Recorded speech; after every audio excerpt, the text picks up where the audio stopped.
Have you ever found yourself standing just completely paralyzed in the middle of a supermarket toothpaste aisle? Oh, absolutely. I mean, that specific feeling where, like, the fluorescent lights are humming right above you. Yeah, and you feel like you're definitely in someone's way. Right. Your cart is totally blocking someone, and you are just staring blankly at this massive wall of, 40 different cardboard boxes. All promising to fix a slightly different problem. Exactly. And you're utterly unable to decide between the charcoal whitening paste and, like, the enamel repair sensitive formula. It's overwhelming. It really is. You just need to clean your teeth, but suddenly it feels like this high stakes, life decision.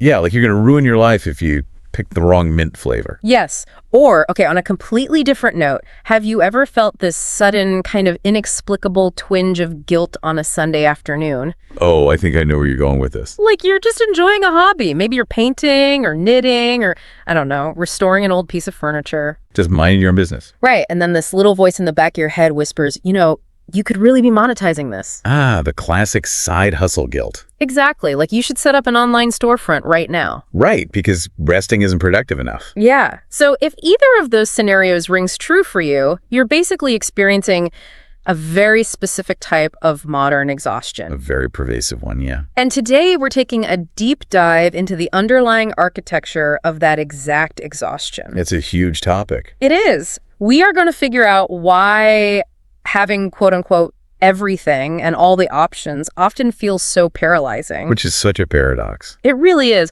We're looking closely at this interconnected web of modern work culture, the gig economy, and the massive cognitive load of infinite choice. We've got this great set of sociological and psychological transcripts today as our sources, right? Yeah, we have a wealth of transcript in front of us detailing these high-level observations about modern life. And you are the perfect person to help us unpack this, to really connect the dots between our economic realities and our daily stress. Well, thank you. I mean, untangling this interconnected web means we really have to start questioning some of our most deeply held cultural assumptions. Which is always the fun part. Exactly. We need to ask what words like freedom and abundance actually mean in today's, digital hyper-connected world. Because the definitions seem to have shifted, right? Oh, dramatically. Because on paper, mathematically and technologically speaking, we have more freedom, more autonomy, and more abundance than literally any generation in human history. Right, like we have everything at our fingertips. But yet, we are collectively more stressed, more precarious, and just more exhausted than ever before. It's wild. To understand why, we really have to look at the systems we operate in, but also at the actual psychology of how our brains process those systems on a daily basis. So I want to start by looking at the literal vocabulary we use to describe our daily grind. Oh, the lexicon of burnout. Yes. Because the transcripts we're analyzing point out something really striking right off the bat. Modern work is rarely just described as working hard anymore. No, that's too simple for us now. Right. Like we don't just say, I put in a good day's effort. That sounds almost quaint. It does. Instead, we've developed this entire lexicon of vivid, almost violent idioms to express our ambition, our stress, and our total fatigue. It's true. We've completely normalized a language of extremity. So what's fascinating here is, why do we talk like this now? Language is always the clearest mirror of the society that uses it, right? So when you look at the specific phrases circulating in modern workplace culture, it paints a very stark picture of our collective baseline. Which is basically running on fumes. Exactly. I mean, we constantly hear phrases like burning the candle at both ends. Oh, all the time. And this isn't just a synonym for, working a little overtime. It implies a total systemic drain. Like waking up incredibly early and staying up incredibly late. Right, just squeezing every possible drop of productivity out of the extreme margins of the day. Okay, let's unpack this for a second. Let's look at the physical imagery of that first phrase, burning the candle at both ends. It's actually a pretty brutal image when you really think about it. It is, because I think we say it so often that we forget what it actually depicts. Right, it's just become a cliche. Yeah, so if you physically picture that in your mind, you have a wax candle, right? And instead of standing it upright in a holder, like giving it a stable base, you are holding it sideways. Which is already a bad idea. Exactly. And you've lit the top and you've lit the bottom. Right. Yes, you are technically generating twice the amount of light for a brief period. Sure, it's very bright. But what is actually happening to the structure of the candle, the wax is melting twice as fast, it's dripping all over your hands. You're burning your finger. Yes. You are burning your fingers just trying to hold the thing, and the entire object is going to disappear in half the time. It's a state of total uncontrolled chaos that basically ends in the complete destruction of the object itself. Wow, yeah, complete destruction. And physiologically, that physical imagery maps perfectly onto the human nervous system. Oh, interesting. How so? Well, when you are burning the candle at both ends, you are describing a biological organism running entirely on empty. Just totally depleted. Right. You are demanding peak cognitive and physical output while simultaneously depriving the system of the recovery time it actually requires. So what does the body do? It compensates by flooding your system with adrenaline and cortisol. The stress hormones. Exactly. But those are designed for short-term survival, like running from a predator. Not for, like, sustaining a 5-year career trajectory in middle management. Precisely. The human nervous system is simply not designed to sustain that level of output without catastrophic failure. We're just constantly in fight or flight. We're operating in a state of perpetual physiological alarm. But we've culturally adapted to view this not as a medical or psychological crisis, but as standard operating procedure. Which is terrifying. And that brings me to the other phrase from the source material, spreading oneself too thin. Another very visual one. Yeah. So imagine trying to paint a massive blank wall in your living room. Okay, got it. But you only have this tiny, like, thimble-sized bucket of paint. It's not going to go well. No. So you dip your brush in and you start frantically swiping it across this huge surface area, just trying to cover the whole wall. Right. At first, you might get a little streak of color, but eventually, as you keep stretching it, the layer of paint becomes so microscopic, so transparent, that it offers absolutely no color, no protection, no aesthetic value whatsoever. It's just completely useless. It becomes totally ineffective, and you just end up scraping a dry brush against bare drywall. Which is a terrible sound, by the way. It's the worst. But that's exactly what we are doing with our energy. We really are. We are taking the tiny thimble of focus we have for a single day and trying to coat a massive wall of obligations, side hustles, social commitments. Digital networking, yeah. All of it. And the tragedy of scraping that dry brush against the drywall is that you are still expending the energy of painting. Oh, that's such a good point. You're working hard. You're exhausted from doing it, but achieving absolutely none of the results. You're tired and you have nothing to show for it. Right. Which leads directly into another concept from the transcripts. The habit we have of romanticizing this behavior. Oh, the romanticization of the grind. Yes. So romanticizing would be looking at that thin, streaky, ineffective coat of paint on the wall and convincing ourselves and, our network on social media that it is actually a beautiful avant-garde masterpiece. Like, look at this abstract art I made. Exactly. We reframe total exhaustion as a badge of honor. We say, look how busy I am. Look how in demand I am. I'm grinding. But wait, if we constantly frame our exhaustion as a badge of honor, don't we kind of become complicit in our own burnout? That's the danger. Because it seems like romanticizing the stress actually keeps us trapped inside of it. It absolutely does. If you admit that you are just tired, overextended, and like fundamentally unhappy with your schedule, you have to do the hard work of actually changing your life. You wish to make tough choices. Right, you have to set boundaries. But if you call it hustling, you give yourself a hero narrative. After the start of the movie. Yeah, you can just keep going until you collapse because, well, heroes are supposed to endure pain. Right.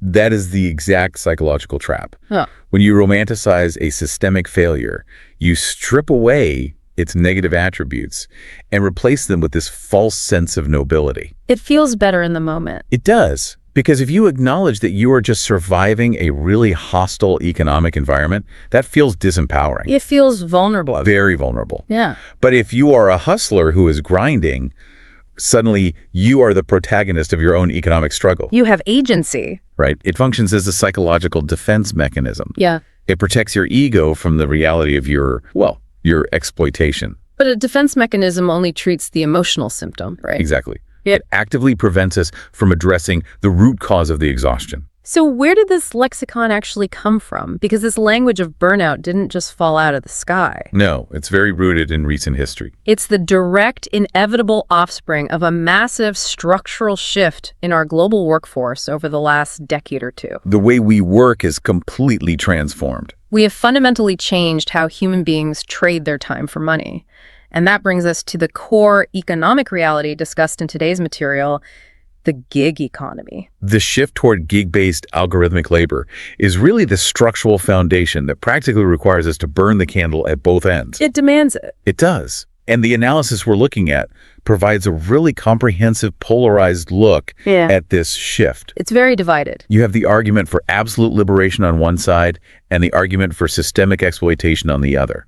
Okay, let's look at that pro-gig argument first, because, I mean, the appeal is undeniably powerful. Oh, it's a great pitch. The core promise of the gig economy is unprecedented autonomy. Freedom. Right.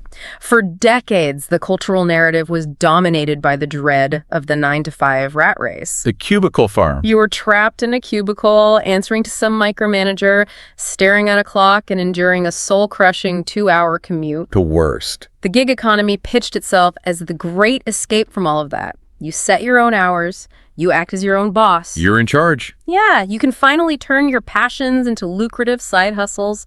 And most importantly, you are no longer building someone else's dream. You are building your own. It's a very compelling narrative. It is. Your earning potential is no longer capped by some rigid corporate salary band. It is entirely in your own hands, as long as you leverage the digital economy to work smarter. It sounds incredibly empowering because it taps into a very deep human drive. Which is... Well, humanity has always strived for autonomy.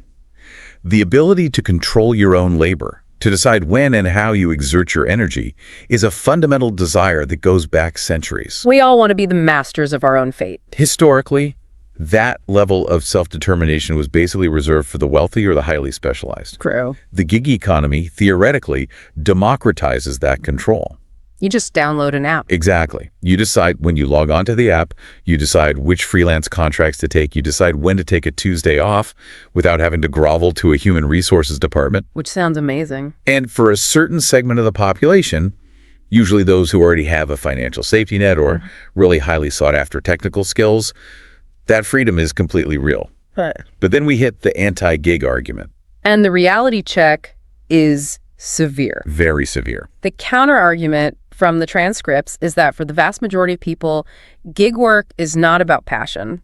Not at all. And it's certainly not about empowerment. It is strictly about survival. Survival mode, yeah. And the key word that keeps surfacing in the material is precarious. Precarity is really the engine of the modern hustle. Like walking a tightrope. Exactly. Autonomy is wonderful, but in the gig economy, autonomy is purchased at the direct expense of security. You trade one for the other. When you step out of traditional employment, you are trading away sick pay. Right.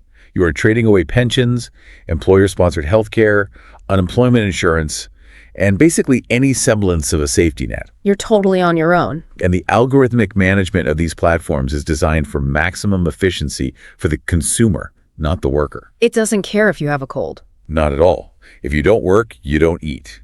If you get the flu, there is no paid time off to recover. Every single hour you spend resting is a calculable loss of income. So you're constantly doing the math. That relentless, unforgiving precarity is what breeds a toxic hustle culture and the rise and grind mentality. It's not ambition, it's fear. Right.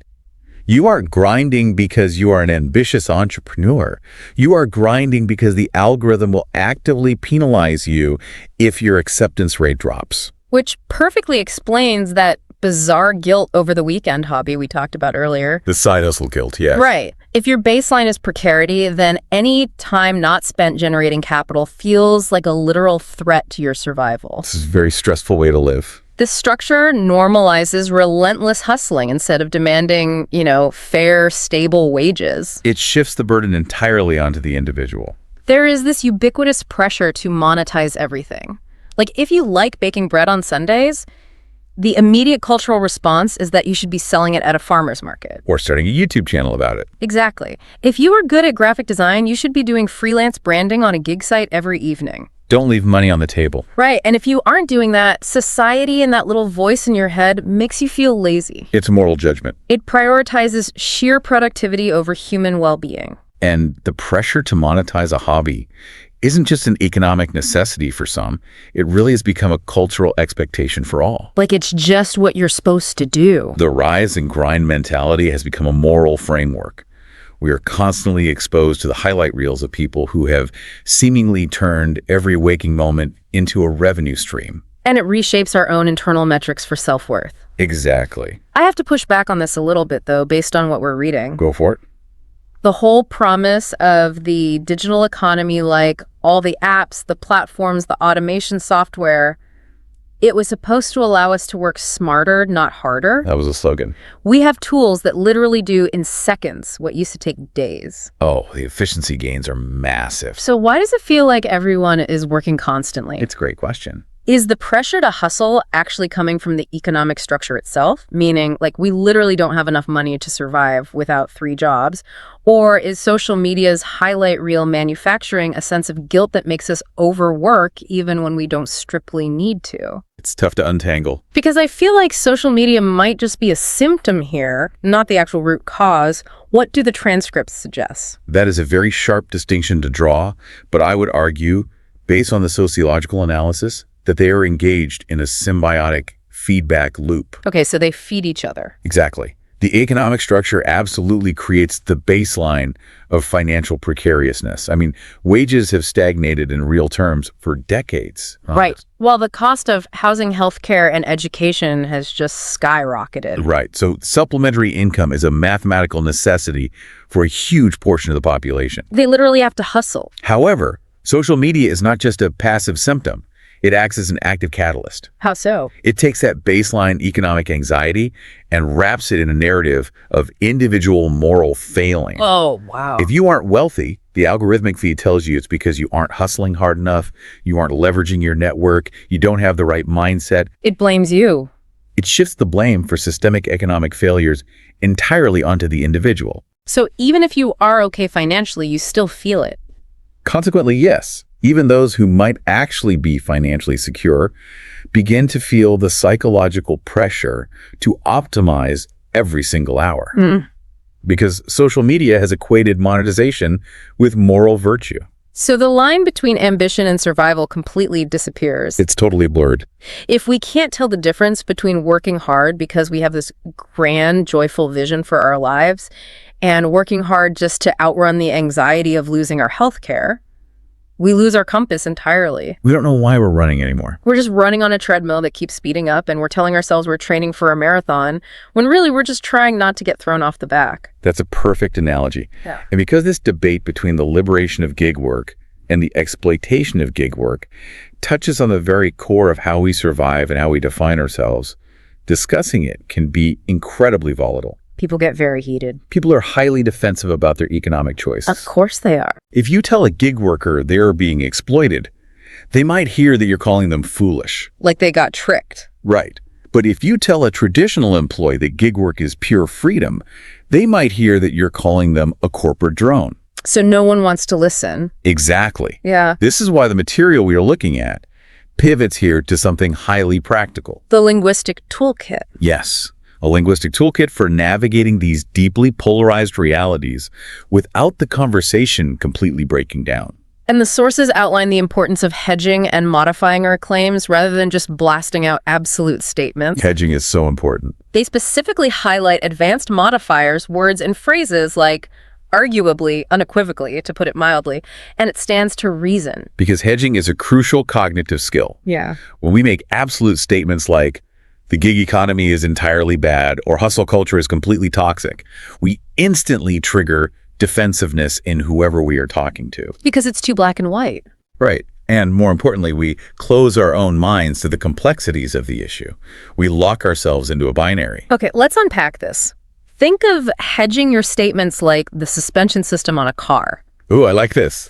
Imagine you are driving a Jeep over a really rocky, treacherous mountain pass. Okay. Which is essentially what it's like trying to discuss economics or politics with literally anyone today. Fair enough. Your destination is the truth, or at least the point you are trying to make. Now, if your car has no suspension, no shock absorbers, which is what happens when you speak in absolute, rigid, black and white terms, every single walk you hit is going to send a massive jolt through the vehicle. You feel every single bump. Yes. The friction is going to be unbearable. You're going to rattle your teeth out, and eventually the car is going to break down before you ever reach your destination. Right. And if you take that suspension system away entirely, you aren't just damaging the vehicle, you're basically ensuring you can never navigate complex terrain. You're stuck. But with a good suspension system, using phrases like arguably, or it stands to reason, you don't change your destination. You're still going to the same place. You are still driving over the exact same rocky topic. But those words act as shock absorbers. They soften the blow. They absorb the friction. They allow you to maintain forward momentum without destroying the relationship with the person you're talking to. Exactly. It allows for forward motion. And the psychological utility of that nuance is profound. Using a word like arguably before making a strong claim demonstrates intellectual tact. It shows you're actually thinking. It signals to the listener, I am aware that other valid perspectives exist, and I am not forcing this down your throat as an indisputable law of physics. Which immediately calms people down. It lowers the autonomic defenses of the person you are speaking with. It invites them to engage with the idea as a hypothesis rather than having to defend themselves against an ideological attack. And similarly, using a phrase like, to put it mildly, allows you to acknowledge the severity of a situation, like the severe burnout we were just discussing, without sounding hysterical or hyperbolic, which often causes people to just tune out. It makes you wonder how much of our societal stress comes not just from the economy itself, but from our sheer inability to communicate with any kind of subtlety. It's a huge contributing factor. We are living in a world of like 280 character hot takes and short form videos designed specifically to incite outrage and bypass our logical faculties entirely. It's all about engagement through anger. Everything is algorithmically sorted into the absolute best or the absolute worst. No middle ground. Right. If we reclaim these shock absorbers, if we forced ourselves to use phrases like, to put it mildly, or it stands to reason, we might actually lower the collective temperature of our daily lives. I think we would. If our language becomes less rigid, maybe our thinking becomes less rigid. It stands to reason that it would, doesn't it? Look at you using the toolkit. I try. But really, softening our language forces us to soften our cognitive posture. We become much more receptive to nuance. Good. But this brings us to a critical transition in our analysis. Oh, right. Because it's not just external. Exactly. While linguistic hedging helps us manage the friction of external conversations, there is another much heavier cognitive load that we carry entirely internally. Oh, boy. And it has nothing to do with how we talk to other people, and absolutely everything to do with how we interact with the sheer volume of the modern world. The options. This is the burden of infinite choice. Here's where it gets really interesting, because we finally come back to my absolute nightmare in the toothpaste aisle. We made it back to the supermarket. Yes, the concepts of decision fatigue and the paradox of choice. These are arguably two of the most defining psychological phenomena of modern consumer life. They explain why abundance often feels like a literal punishment. Yes. The scenario they lay out in the transcripts is so universally recognizable. Everyone has lived this. You go to the store to buy toothpaste. A seemingly mundane 5-minute task. Should be easy. But when you get there, you are faced with literally 40 different variations from the exact same brand. It's absurd. You have whitening, enamel repair, charcoal infused, sensitive gum health, baking soda, peppermint, spearmint, travel sized, eco-friendly packaging. The list goes on forever. And suddenly you are standing there for 10 minutes, completely paralyzed by indecision, running this absurd mental calculus over dental hygiene until you feel a genuine spike of anxiety. It sounds trivial when isolated like that, but the physiological response is very, very real. Oh, my heart rate definitely goes up. The transcripts also pair this with what they call the Netflix effect. Okay, yes, let's talk about that. You come home after a long day of navigating, say, a precarious gig economy. You open a streaming service to relax. Just want to chill. You have access to thousands of movies and television shows, literally more curated art than any king or emperor in history ever had access to. It's a Library of Alexandria for TV. And what happens? You scroll for 45 minutes, you watch trailers, you read synopses, you add things to your list. Yep. And eventually, the cognitive friction becomes so high that you just turn the television off and go to sleep without having watched a single thing. But why? What is the actual mechanism at play here? It's fascinating. Because it feels like a massive contradiction. Like, logic dictates that having more choices should equal more freedom. You would think so. If I have 40 toothpastes, I have a higher probability of finding the exact perfect paste for my specific teeth.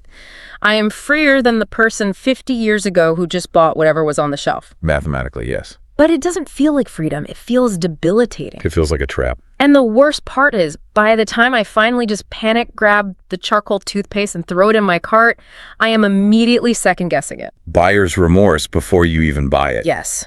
I'm walking to the register wondering, wait, is charcoal going to strip my enamel? Should I have gotten the sensitive one? The doubt creeps in. The sheer abundance of choice actually ruins the satisfaction of the choice I ultimately make. Right, and to understand why this happens, we have to look at a fundamental shift in how human beings process blame and regret. Blame. Yes. When psychologists study the paradox of choice, they focus heavily on where we assign blame when things go wrong. Okay, give me an example. Imagine you live in a small rural village 50 years ago. You need a pair of work boots. Okay, heading to the store. You go to the local general store, and they only have two options. A brown pair and a black pair. Exactly. You buy one, and a week later, the sole starts coming apart, and they're terribly uncomfortable. Who do you blame? Well, you blame the shoemaker for poor craftsmanship, or you blame the store owner for stocking bad inventory, or you just blame your bad luck. Right. It isn't your fault. You only had two choices. You did the best with the limited resources available to you. The failure is completely externalized. Exactly. But today, if you go online to buy work boots, you have 100,000 options. Oh, gosh, yeah. You can filter by color, synthetic versus natural materials, arch support, width, waterproof ratings. Yeah. And you can read thousands of user reviews. It's endless data. If you spend 3 hours researching, buy a pair of boots, and they turn out to be uncomfortable, who do you blame then? Myself, unequivocally. Exactly. Because I had all the options, all the data, and all the time in the world, and I still picked the wrong one. The failure is entirely on me. The blame falls unequivocally on you. When options are infinite, any suboptimal outcome feels like a personal failure of optimization. That is so heavy. You believe that the perfect pair of boots was out there somewhere, and your inability to find them reflects a flaw in your decision-making process. Oh, I just failed. The cognitive load required to evaluate 40 toothpastes, weigh the pros and cons, predict your future dental needs, and then accept the full psychological responsibility for the choice. It is just too heavy for our brains to handle on a routine daily basis. But this is what drives me crazy. Yeah. Humanity has spent centuries fighting for abundance. We fought against scarcity in agriculture. We fought for freedom of choice in our political leadership, in our media consumption, in our food supply. It's the story of human progress. We literally engineered this reality. Why are our brains so uniquely ill-equipped to handle the very thing that we fought so hard to achieve? Because the environment we engineered has vastly outpaced the evolution of our neurology. We're biologically lagging behind. Big time. Our brains evolved in an environment of extreme scarcity, not extreme abundance. For the vast majority of human history, decision-making was about immediate survival based on highly limited inputs. Like, do I eat this berry or that berry? Right. Do we cross the river now or tomorrow? The cognitive machinery we possess, specifically the executive function in our prefrontal cortex, is highly calibrated to carefully evaluate a very small number of high-stakes options. High stakes, low volume. Exactly. It is absolutely not designed to evaluate a massive, unending volume of low-stakes options. Okay, let's look at the mechanics of that cognitive load, because thinking about the brain's physical limitations makes this so much clearer. I agree. Imagine the human brain as a computer processor. Okay. You have a finite amount of RAM, random access memory, to use every single day. Your mental bandwidth. Right. Every time you have to make a choice, evaluate an option, or suppress an impulse, it opens a new background process and eats up some of that RAM. Just draining the battery. Yes. So deciding between charcoal and enamel repair toothpaste takes up the exact same raw computing power that could be used for something incredibly valuable. It's indiscriminate. You are burning through your daily allotment of RAM in the supermarket aisle RAM that you could be using for creative thought, for solving a complex problem at work, or for actually being emotionally present and patient with your family when you get home. Which is the real tragic part. We are exhausting our mental hard drives on utterly trivial data, so by 6:00 p.m., the system just crashes. That is a highly accurate way to conceptualize it. Decision fatigue isn't just a metaphor for feeling tired. It is a measurable depletion of glucose and executive function in the physical brain. It's a real biological state. When that RAM is depleted, the brain defaults to the path of least resistance. Which is what? Which is either doing nothing like scrolling Netflix without actually watching anything, or making impulsive, reckless decisions just to end the cognitive strain. Just buy whatever so I can leave. Right. And as the research highlights in the next section of our sources, this fatigue doesn't just stay neatly contained in the supermarket. Oh, no. It bleeds. The bleed effect. This was the part of the analysis that felt deeply uncomfortable to read because it hit so close to home. It's very confronting. The decision fatigue we experience with streaming services and toothpaste bleeds into the major life-altering areas of our existence. It scales up. Because we have been conditioned by consumer culture to believe that infinite choice is available and that we must find the perfect option, we apply that same overwhelming framework to everything. Everything. It bleeds into how we use dating apps. It bleeds into how we navigate our career paths. We take the methodology of the toothpaste aisle and apply it to human relationships. Which sounds insane when you say it out loud.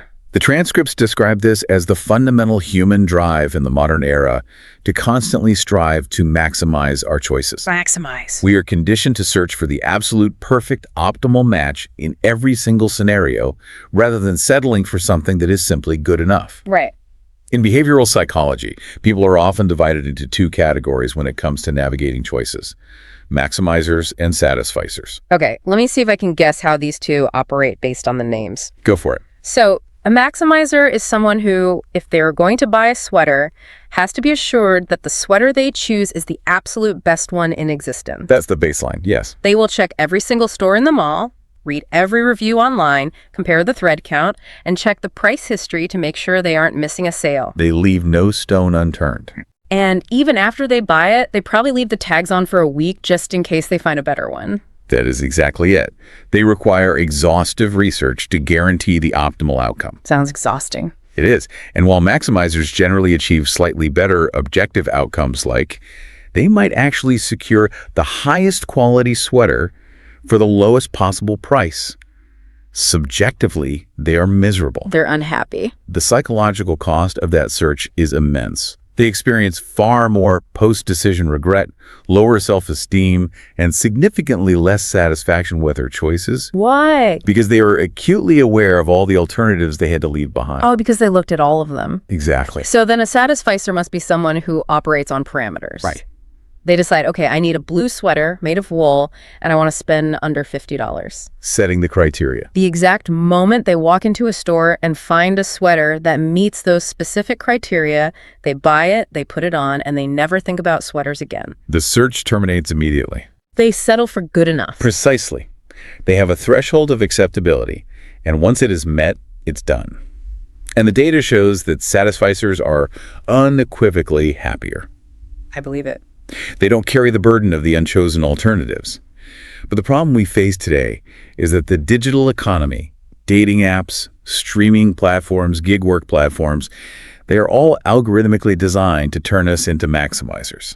Oh, because they want us to keep scrolling. They constantly dangle the possibility that a slightly better option, a more attractive partner, a higher paying gig, or a more entertaining movie is just one swipe or one scroll away. I want you, the listener, to really think about your own life right now. It's a good time for a self-audit. Where are you agonizing over finding the absolute perfect match and just torturing yourself in the process? Usually in more than one place. Maybe you are looking for a new piece of productivity software for your business, and you've spent 3 weeks watching YouTube reviews comparing features instead of actually doing your work. Very common. Maybe you are contemplating a career move, and you're paralyzed because no single job offer has 100% of the perks you want. Like, one has great pay but a bad commute. One has remote work but lower pay. So you just stay in a job you hate. Paralysis by analysis. Or maybe it's dating and you find yourself dismissing genuinely great people because they don't check every single microscopic idealized box on a list you made in your head. The swipe culture trap. Exactly. Where are you refusing to accept what is fundamentally genuinely good enough? It is a profound question, because it asks us to confront our own complicity in our unhappiness. We're doing it to ourselves. The relentless pursuit of the optimal choice leaves us perpetually dissatisfied with the present moment. Always looking for the next best thing. But importantly, the sociological insights we're examining today don't just leave us with the diagnosis of the problem. They offer a very specific tactical strategy to combat this cognitive overload. Yes, there's a way out. The strategy is the deliberate artificial limitation of options. The example provided in the transcript for this was brilliant. The book example. Yes. The subject realized they were completely paralyzed by all the unread books in the world. So many books, so little time. They wanted to read, but the sheer volume of choices on their shelves and on digital stores meant they spent all their time researching books instead of actually reading them. Classic maximizer behavior. So they created an artificial limit. They told themselves they were only allowed to choose their next read from the top 3 books on one specific pre-selected list. Just 3 options. If a book was not in those top 3, it essentially did not exist in their universe. It's a very strict rule. But by artificially shrinking their world down to 3 options, they bypassed decision fatigue and guaranteed they would actually open a book and read it. It is an act of deliberate curation in a world of uncurated, chaotic abundance. Yes. You're taking back control of your cognitive environment by basically building walls. It reminds me of bowling when you're a little kid. Oh, with the bumpers? Yes. You know how they put those giant inflatable bumpers up in the gutters? Yep. When you first look at them, you might think, well, this is restrictive. I can't throw the ball wherever I want. I don't have total freedom of the entire lane. It limits your options. But what those bumpers actually do is guarantee that you get to play the game. Right. They keep the ball in play, moving toward the pins. Without them, you just throw gutter ball after gutter ball of indecision and frustration, and you end up hating the game entirely. It's not fun anymore. Artificially limiting your choices is exactly like putting the bumpers up in your own life. I love that analogy. It might feel slightly restrictive at first to say, I am only looking at 3 types of toothpaste, and I refuse to acknowledge the rest. But those bumpers guarantee you actually make a choice, preserve your RAM, and move on with your day. And if we extrapolate from that, it leads to a rather profound shift in how we view status and well-being. Oh, so? Historically, we have associated luxury with infinite access. Right. The endless buffet. The ultimate VIP experience has always been portrayed as having every single option in the world available to you at all times. The limitless menu, the all-access pass. The black card. Exactly. But perhaps in an era of unprecedented, overwhelming abundance, the ultimate luxury is actually curation and restriction. Oh, wow. The relief of self-imposed limitations is massive. By actively reducing our choices, we aren't depriving ourselves. We are reclaiming our cognitive RAM. We get our brains back. We regain our time, our energy, and ultimately our peace of mind. So let's weave all of these massive interconnected threads together because we have covered a lot of deep systemic ground today. We really have. It's a big ecosystem. We started by looking at the gig economy and modern hustle culture, exploring how this structural shift toward precarious algorithmic labor creates a baseline of constant economic anxiety. Precarity. Right. We examined how we use vivid, intense idioms like burning the candle at both ends and spreading ourselves too thin to express the biological exhaustion that comes from that structure. And how romanticizing that grind as a badge of honor actually traps us in a cycle of burnout. Exactly. We then explored the necessity of navigating these polarizing economic realities using linguistic nuance acting as a cognitive suspension system. They're shock absorbers. Using modifiers like arguably, or stands to reason, allows us to maintain forward momentum in difficult conversations without triggering immediate defensiveness in others or rigid thinking in ourselves. It keeps the conversation moving. And finally, we saw how the crushing weight of infinite choices, from the career paths we agonize over to the endless scroll of streaming services, down to the toothpaste we buy at the supermarket, adds a massive cognitive load to our already exhausted brains. Draining the RAM. This abundance forces us into a maximizer mindset, depleting our executive function and preventing us from finding peace in what is simply good enough. It truly is an ecosystem of modern pressure. The economic demand to constantly hustle and monetize meets the psychological burden of infinite consumer choice, creating just a perfect storm for total systemic burnout. So my actionable suggestion to you, the listener, for applying this knowledge today, is to actively protect your cognitive load. Put up the bumpers. Try the strategy of artificial limitation.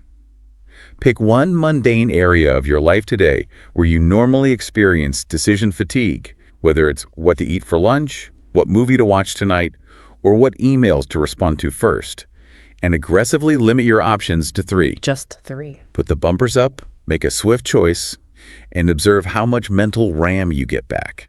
I love that. Protect your RAM. Absolutely. And I want to leave you with one final, slightly provocative thought to mull over, which builds on everything we just discussed. I'm ready. We just talked about how artificially limiting our choices makes us happier and more effective when it comes to buying toothpaste or picking a book. Right. But what if we applied that exact same strategy of artificial limitation to our ambitions? Oh, that's interesting. We live in a toxic hustle culture that tells you to maximize absolutely everything, to monetize every hobby, to turn every quiet passion into a side gig, to burn the candle at both ends until you achieve maximum output. That's the cultural script. But what if the ultimate act of rebellion in today's gig economy is simply choosing to leave some passions completely unmonetized? Just for yourself. What if true freedom isn't having the autonomy to do everything and be everything, but the fierce, deliberate discipline to look at a few things in your life and boldly declare them just good enough? They have a powerful reframing. Reclaiming the joy of an unoptimized life might be the most liberating choice we can make in an algorithm-driven world. Thank you so much for joining us on this deep dive. Keep questioning the language you use, keep putting up those bumpers to protect your cognitive load, and keep diving deep. Until next time.